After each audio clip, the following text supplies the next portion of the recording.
Bueno, listo. Muy buenos días para todos. El día de hoy vamos a realizar la presentación del grafo de secuencias de capacidades de las tareas de aprendizaje para la unidad didáctica de funciones inyectivas, sobreyectivas y biyectivas, siendo esta la actividad 4.2 y recordando que nuestro grupo está conformado por Tania González, Paula Castillo y quien les habla Gilmar Zuluaga y nuestro tutor para este caso sería el profesor Carlos Velasco.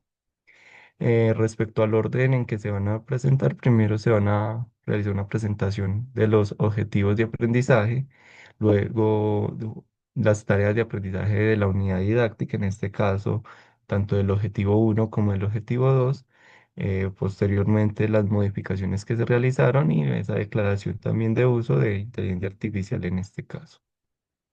Eh, lo- en primer momento, pues recordando que los objetivos uno, el objetivo uno es representar la regla de correspondencia de una función a partir de una situación problema, y el objetivo 2 es reconocer y argumentar la invertibilidad de una función. Para el objetivo uno tenemos una primera tarea que tiene que ver con el siguiente problema. Carlos desea calcular el costo total de los dulces que comprará en la tienda escolar usando Excel. Desde este punto, pues el estudiante se le dan unos datos, en este caso en S1 el estudiante reconoce los datos, cantidad, cantidad de dulces y precios, en S2 pues el estudiante reconoce pues cuáles son los valores posibles de de la cantidad de precio, en este caso pues no debe de asumir o debe de asumir que solamente se admiten dentro de ese dominio valores enteros. En S3 construye una representación simbólica de esa regla de correspondencia. En S4 el estudiante construye valores del costo a partir de la regla de correspondencia y del reemplazo de cantidad de dulces. Entonces, para determinada cantidad de dulces tengo determinados costos y ya pues en S5 generaliza esos costos y en ese 24 decide si realizar una representación gráfica, en este caso en el plano cartesiano, o una representación tabular, tanto en S6 o en S26, utilizando Excel. Ya en S9 el estudiante ya decide, perdón, ya le da relación o le da sentido al problema. Algunas de las ayudas que podemos determinar acá es preguntarle al estudiante, analiza si las variables que seleccionaste incluyen realmente en el costo de los dulces o si los datos que estás usando aparecen realmente en el enunciado o simplemente se están suponiendo. Respecto a la tarea de sensor de temperatura, un sensor convierte temperaturas de grados Celsius a grados Fahrenheit y el estudiante debe deducir la regla de correspondencia entre ambas escalas y representarla simbólica o gráficamente. El estudiante realiza el mismo proceso, sabe cuáles son los valores, determina su dominio, establece la regla de correspondencia, es decir, la representación simbólica en esa idea se induce la regla operativa, en ese 4 construye valores de Fahrenheit a partir de grados Celsius. Ese 5 pues entonces ya establece cuáles son ese rango de valores Fahrenheit y en ese 24 decide si realizar la presentación, una representación gráfica o si simplemente decide mantener la representación simbólica para darle contexto al problema. En este caso, pues le puede preguntar uno al estudiante que recuerde que el eje X representa esas preimágenes, en este caso grados Celsius, y que el eje Y las imágenes, es decir, los grados Fahrenheit. Respecto al código alfanumérico, bueno, ya siguiendo con el objetivo 2 tenemos entonces la tarea del código alfanumérico en donde una máquina transforma letras en números según una regla que sigue un patrón o regularidad.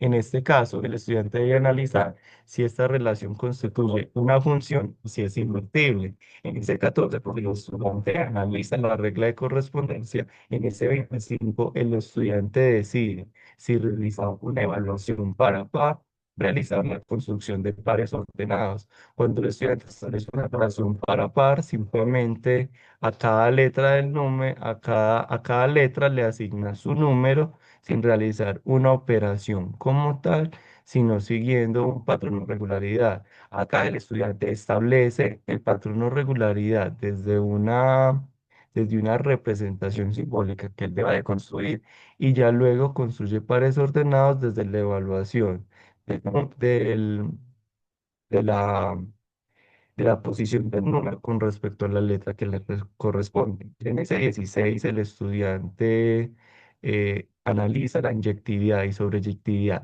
del problema. En ese 18 concluye la biyectividad y en ese 19 pues concluye la invertibilidad desde la biyectividad anterior. ¿Cierto? Algunas preguntas que se le pueden dar al estudiante respecto a las ayudas es solicitar, por ejemplo, que imagine la relación inversa y preguntar si esta relación también tendría sentido dentro del problema o preguntarle si todos estos valores provienen realmente de la regla de correspondencia. Puede preguntarle a un estudiante si escribe algunos números y preguntar, ¿estos números tienen alguna relación con las letras dadas en la máquina? Listo. Respecto al tanque de almacenamiento, se le da al estudiante pues una gráfica. Esta gráfica el estudiante tiene que analizar la regla de correspondencia y decidir si decide hacer una evaluación gráfica, es decir, de la prueba de la recta horizontal y análisis del rango de valores, en este caso el eje X, el eje Y, perdón, que sería la altura del agua, o si el estudiante decide realizar una construcción de, una construcción de pares ordenados, es decir, desde el análisis de la gráfica, también determinar cuáles son los pares ordenados que aparecen dentro del problema. Algunas preguntas que se le pueden hacer al estudiante si el rango y el codominio representan exactamente los mismos valores y preguntar si han usado todos los números del codominio o solo algunos. Ya en la planta de embotellamiento encontramos una relación de la altura del agua respecto al tiempo. En este caso, preguntarle al estudiante si con la regla de correspondencia del volumen, perdón, en este caso sería el volumen, se puede determinar la altura. Entonces el estudiante tiene dos opciones: despejar la variable independiente, es decir, tiempo en función del volumen, o también, como lo vimos anteriormente, realizar el reemplazo y empezar a construir pares ordenados. Ya algunas preguntas que se le pueden hacer al estudiante es cuáles son las condiciones iniciales del problema, cuál es el valor mínimo y máximo para las imágenes y preimágenes, y, por ejemplo, si la relación entre las dos variables permite la evolución o la invertibilidad entre ambos respecto a esas ayudas. Algunas modificaciones que se realizaron, pues finalmente a las tareas pendientes de la actividad 4.1 es que se eliminó la tarea fábrica de textiles y tanque de almacenamiento, pues entonces, perdonen, se modificó la tarea y se dejaron en vez de dos tareas, se dejó únicamente una tarea. Y pues también se presentó una nueva versión de las secuencias de capacidades. En este caso se añadieron dos, S26 y S27, que tiene que ver en S26 con el objetivo uno respecto a la comparación de los datos de Excel, y S27 que tiene que ver con la evaluación de la regularidad en la regla de correspondencia en el objetivo 2 con el camino de aprendizaje de construcción de pares ordenados. Y finalmente, pues se realizó uso de inteligencia artificial para algunos valores, para el listado de ayudas y pues, finalmente esa sería la referencia y bien. Ya.